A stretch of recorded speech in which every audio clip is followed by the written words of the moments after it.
Hello guys, welcome sa aking vlog. This is it guys, snowing again.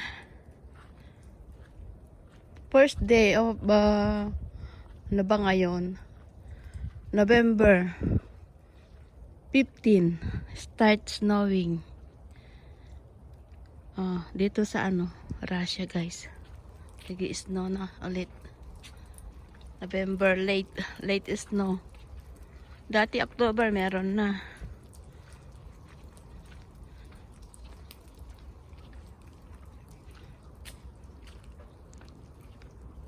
Nag-start na naman guys ang snow.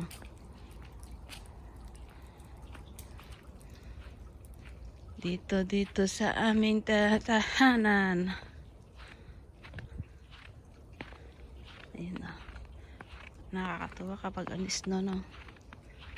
Puting-puti. Nakakatuwa pero malamig. Di ba guys? Ang aming bantay, ayan si Pencil. Hi, good morning. Good morning, Pen. How are you? Ayan. Dito lang naman. Ito ang aking trabaho place. Ayan. Salamat guys sa panonood. Bye-bye.